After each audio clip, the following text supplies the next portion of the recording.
Welcome back to Whisper ASMR audiobooks. I must apologize for my absence last week. Last weekend, my two youngest children became sick, and then immediately after, on Sunday, I contracted the Omicron variant. It was swift and over quickly, and now that I've had a few days of rest, I feel strong enough to upload Chapter 3 of Harry Potter and the Sorcerer's Stone. As always, we have a Patreon and Discord, and the links will be found below in the description.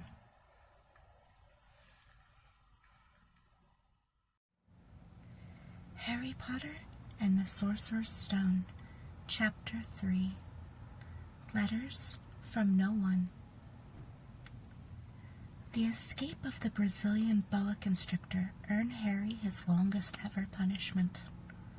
By the time he was allowed out of his cupboard again, the summer holiday had started and Dudley had already broken his new video camera, crashed his remote control airplane, and, first time out on his racing bike, knocked down old Mrs. Fig as she crossed Privet Drive on her crutches.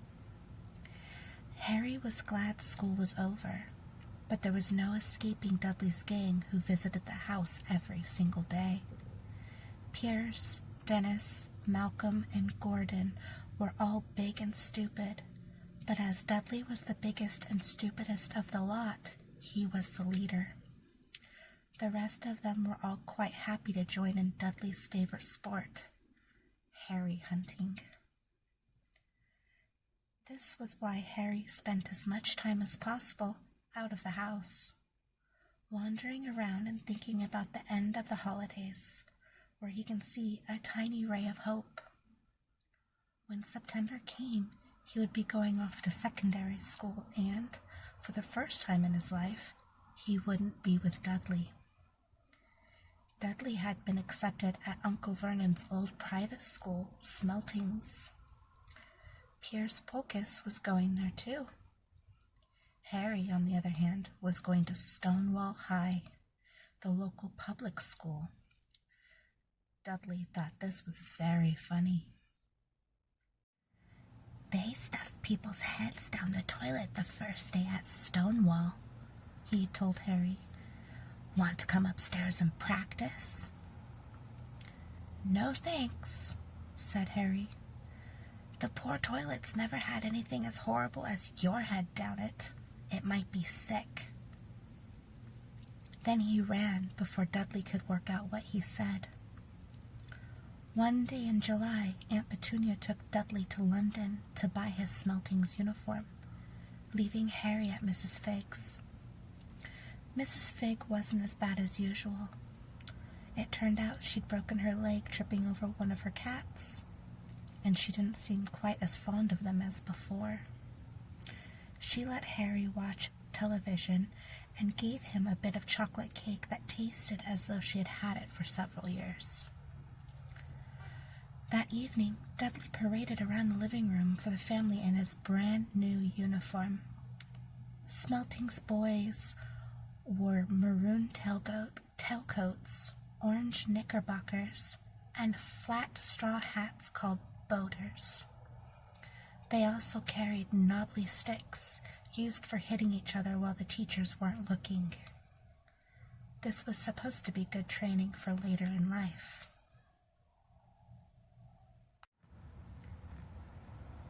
As he looked at Dudley in his new knickerbockers, Uncle Vernon said gruffly that it was the proudest moment of his life. Aunt Petunia burst into tears, and she said she couldn't believe it was her Ickle Diddykins. He looked so handsome and grown up. Harry didn't trust himself to speak. He thought two of his ribs might have already cracked from trying not to laugh. There was a horrible smell in the kitchen the next morning when Harry went in for breakfast. It seemed to be coming from a large metal tub in the sink. He went to have a look, The tub was full of what looked like dirty rags swimming in gray water. "What's this?" he asked Aunt Petunia. Her lips tightened, as they always did if he dared to ask a question. "Your new school uniform," she said. Harry looked in the bowl again.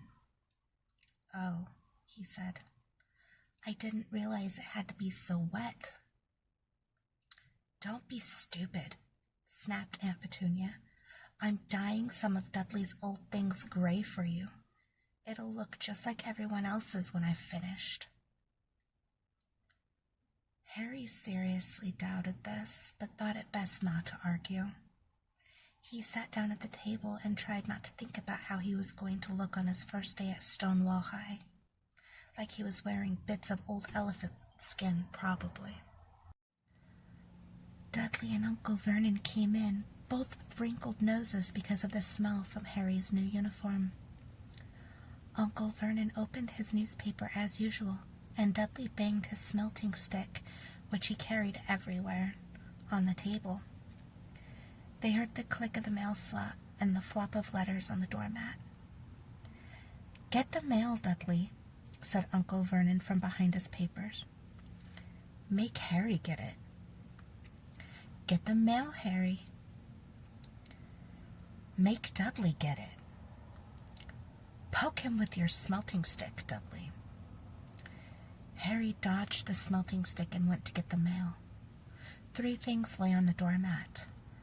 A postcard from Uncle Vernon's sister Marge, who was vacationing on the Isle of Wight. A brown envelope that looked like a bill, and a letter for Harry. Harry picked it up and stared at it, his heart twanging like a giant elastic band. No one ever in his whole life had written to him. Who would? He had no friends, no other relatives. He didn't belong to the library, so he'd never even gotten rude notes asking for books back. Yet, here it was, a letter, addressed so plainly there could be no mistake. Mr. H. Potter, the cupboard under the stairs, number 4 Privet Drive, Little Winging, Surrey. The envelope was thick and heavy, made of yellowish parchment, and the address was written in a scrawl of green ink. There was no stamp. Turning the envelope over, his hand trembling, Harry saw a purple wax seal bearing a coat of arms.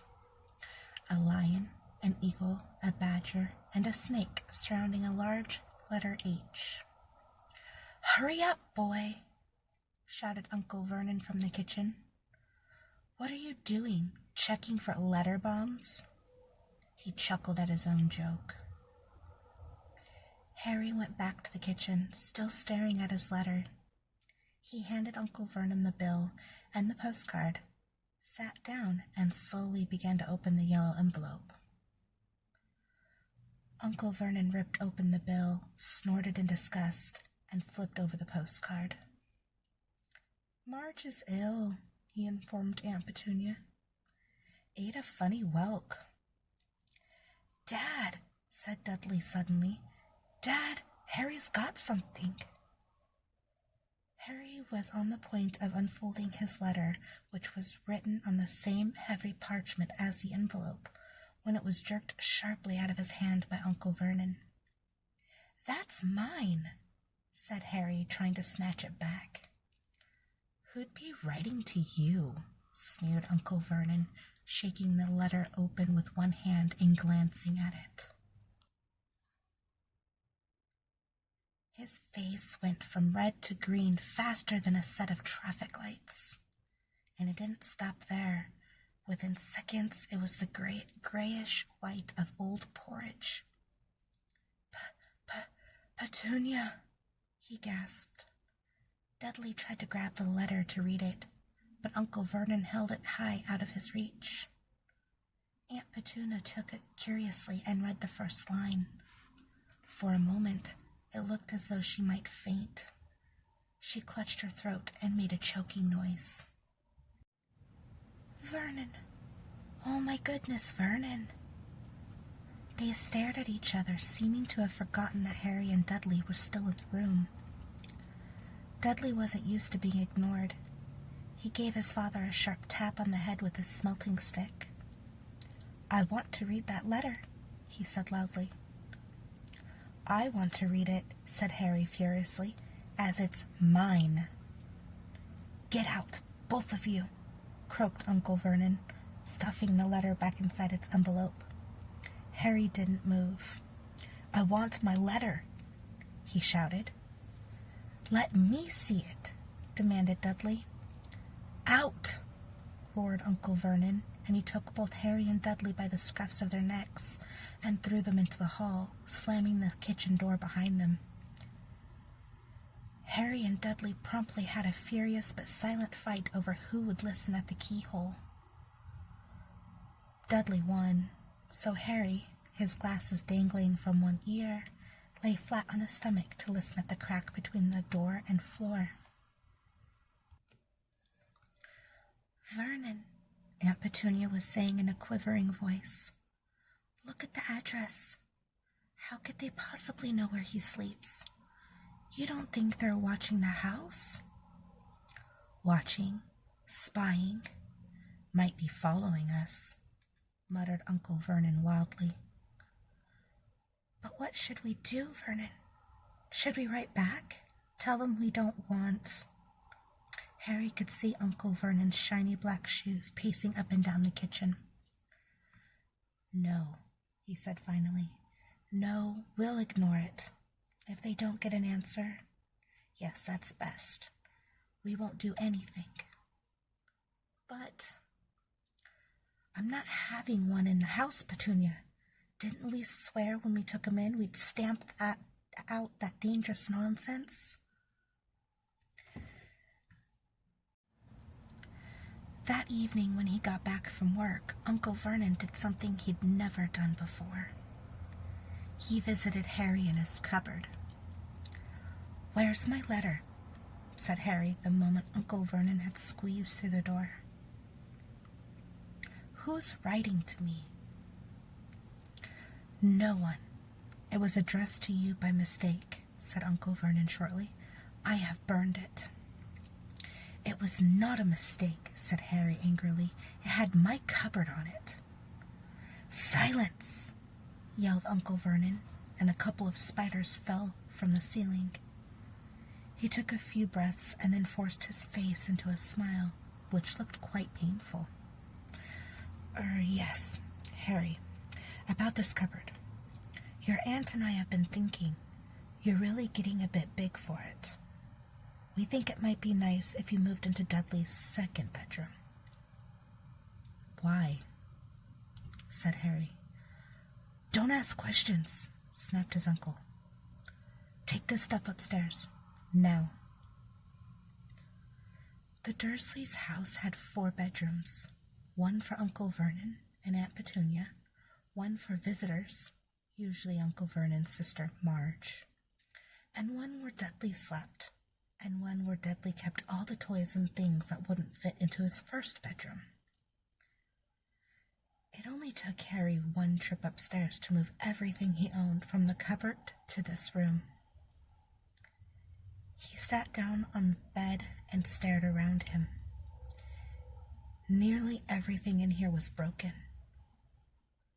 The month-old video camera was lying on top of a small, working tank Dudley had once driven over the next-door neighbor's dog. In the corner was Dudley's first-ever television set, which he'd put his foot through when his favorite program had been canceled. There was a large birdcage, which had once held a parrot that Dudley had swapped at school for a real air rifle, which was up on a shelf with the end all bent because Dudley had sat on it. Other shelves were full of books. They were the only things in the room that looked as though they'd never been touched. From downstairs came the sound of Dudley bawling at his mother. I don't want him in there. I need that room. Make him get out. Harry sighed and stretched out on the bed. Yesterday he'd have given anything to be up here.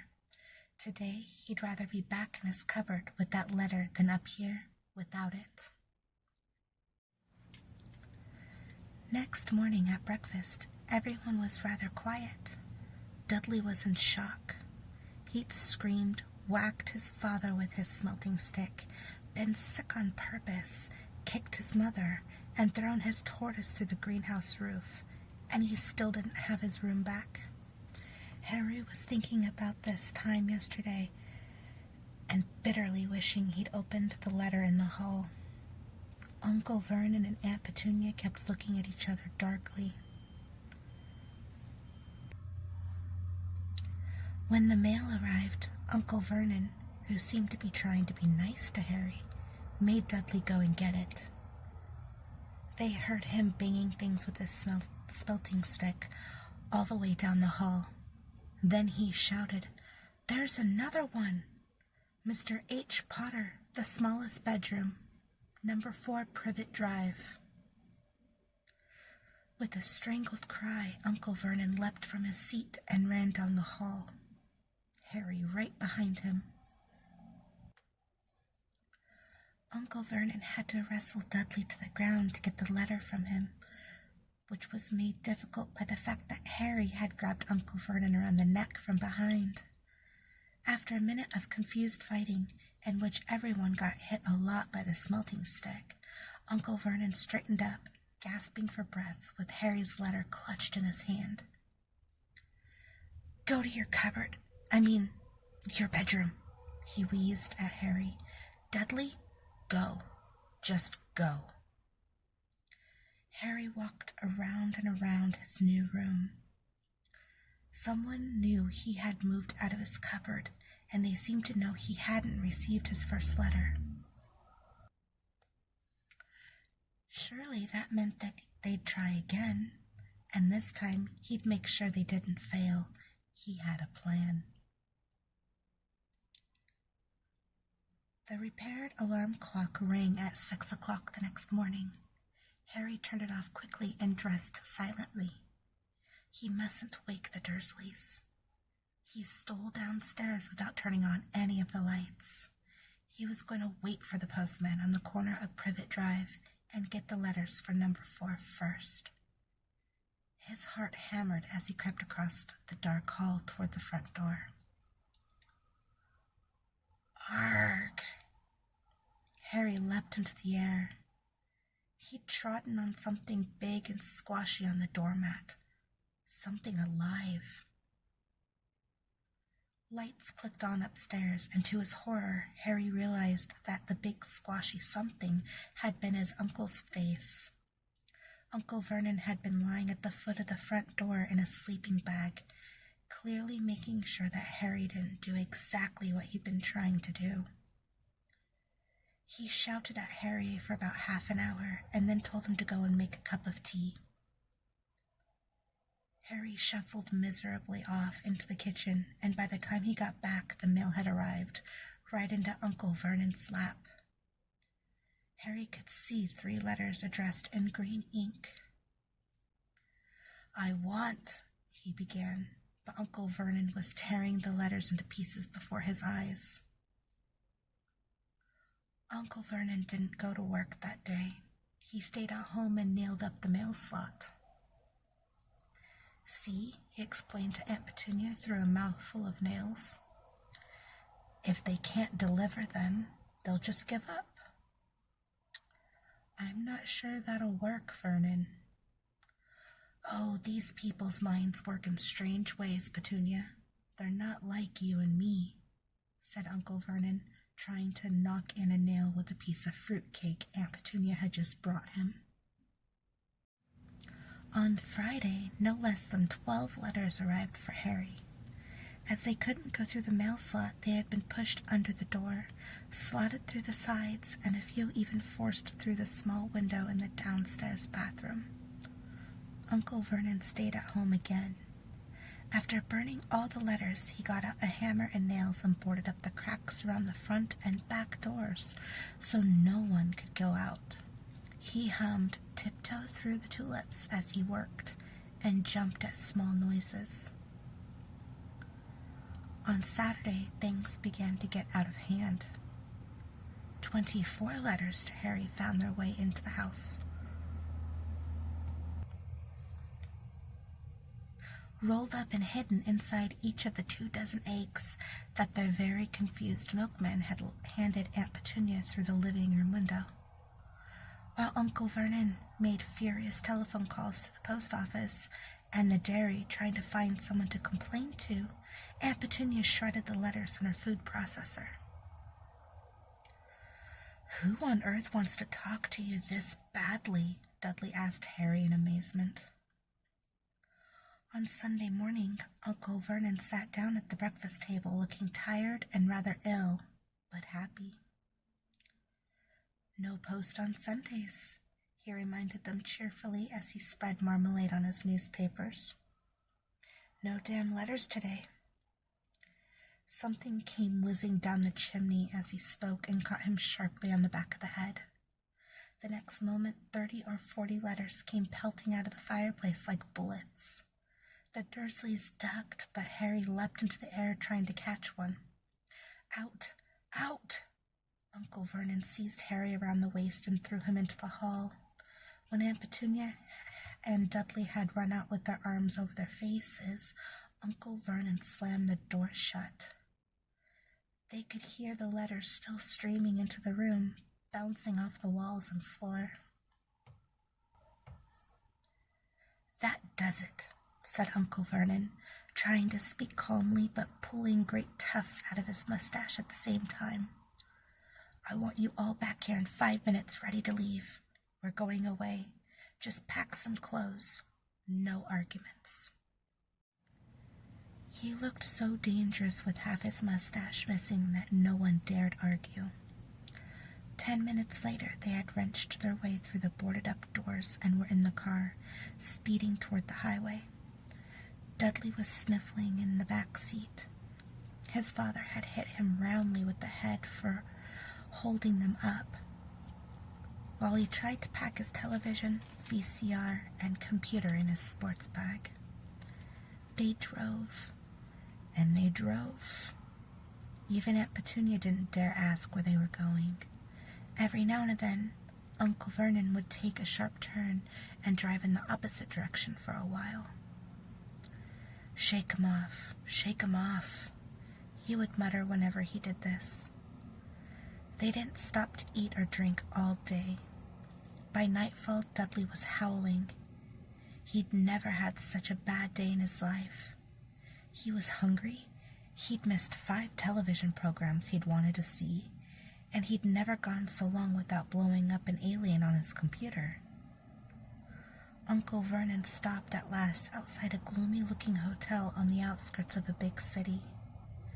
Dudley and Harry shared a room with twin beds and damp, musty sheets. Dudley snored, but Harry stayed awake, sitting on the windowsill, staring down at the lights of passing cars and wondering. They ate stale cornflakes and cold tinned tomatoes on toast for breakfast the next day.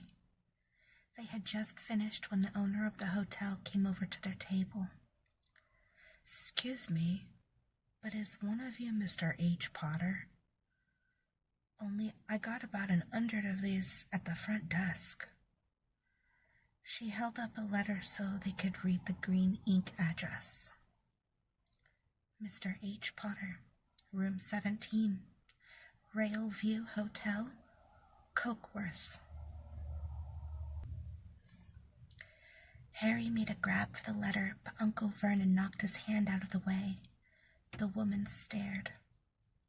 "I'll take them," said Uncle Vernon, standing up quickly and following her from the dining room. "Wouldn't it be better just to go home, dear?" Aunt Petunia suggested timidly hours later, but Uncle Vernon didn't seem to hear her. Exactly what he was looking for, none of them knew. He drove them into the middle of a forest, got out, looked around, shook his head, got back in the car, and off they went again. The same thing happened in the middle of a plowed field, halfway across a suspension bridge, and at the top of a multi-level parking garage. "Daddy's gone mad, hasn't he?" Dudley asked Aunt Petunia dully late that afternoon. Uncle Vernon had parked at the coast, locked them all inside the car, and disappeared. It started to rain. Great drops beat on the roof of the car. Dudley sniveled.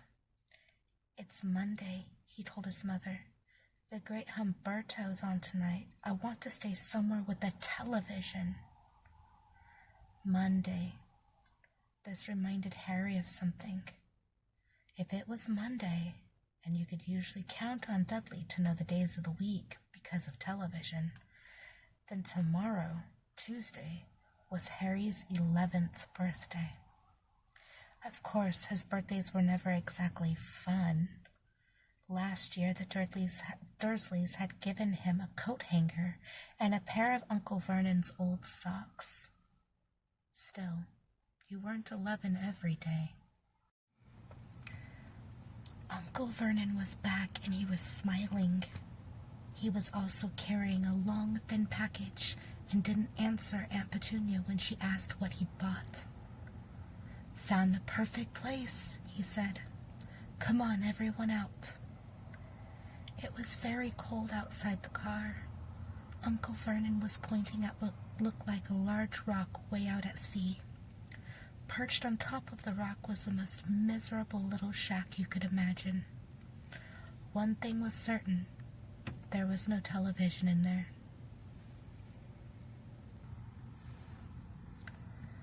"Storm forecast for tonight," said Uncle Vernon gleefully, clapping his hands together. "And this gentleman's kindly agreed to lend us his boat." A toothless old man came ambling up to them, pointing with a rather wicked grin at an old rowboat bobbing in the iron-gray water below them. "I've already got us some rations," said Uncle Vernon, "so all aboard." It was freezing in the boat. Icy sea spray and rain crept down their necks, and a chilly wind whipped their faces. After what seemed like hours, they reached the rock, where Uncle Vernon, slipping and sliding, led the way to the broken-down house. The inside was horrible. It smelled strongly of seaweed. The wind whistled through the gaps in the wooden walls, and the fireplace was damp and empty. There were only 2 rooms. Uncle Vernon's rations turned out to be a bag of chips each and 4 bananas. He tried to start a fire, but the empty chip bags just smoked and shriveled up. "Could do with some of those letters now, eh?" he said cheerfully. He was in a very good mood. Obviously, he thought nobody stood a chance of reaching them here in a storm to deliver mail. Harry privately agreed, though the thought didn't cheer him at all. As night fell, the promised storm blew up around them. Spray from the high waves splattered the walls of the hut, and a fierce wind rattled the filthy windows. Aunt Petunia found a few moldy blankets in the second room and made up a bed for Dudley on the moth-eaten sofa. She and Uncle Vernon went off to the lumpy bed next door. And Harry, he was left to find the softest bit of floor he could and to curl up under the thinnest, most ragged blanket. The storm raged more and more ferociously as night went on. Harry couldn't sleep. He shivered and turned over, trying to get comfortable, his stomach rumbling with hunger. Dudley's snores were drowned by the low rolls of thunder that started near midnight. The lighted dial of Dudley's watch, which was dangling over the edge of the sofa on his fat wrist, told Harry he'd be 11 in 10 minutes' time. He lay and watched his birthday tick nearer, wondering if the Dursleys would remember it at all, wondering where the letter writer was now. 5 minutes to go.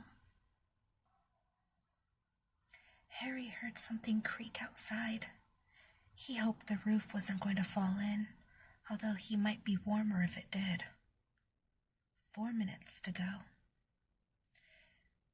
Maybe the house in Privet Drive would be so full of letters when they got back that he'd be able to steal one somehow. 3 minutes to go. Was that the sea slapping hard on the rock like that? And 2 minutes to go. What was that funny crunching noise? Was the rock crumbling into the sea? 1 minute to go and he'd be 11. 30 seconds. 20. 10. 9. Maybe he'd wake Dudley up just to annoy him. 3. 2. 1. Boom! The whole shack shivered, and Harry sat bolt upright, staring at the door. Someone was outside, knocking to come in. And that's the end of Chapter 3 of Harry Potter and the Sorcerer's Stone. I appreciate any returning listeners, as well as any new listeners that have joined along the way. Again, I apologize for my absence this last weekend. We can't all pick when we get sick, or how long we stay sick. Enjoy the rest of your day. Thank you for listening, and we'll see you next time.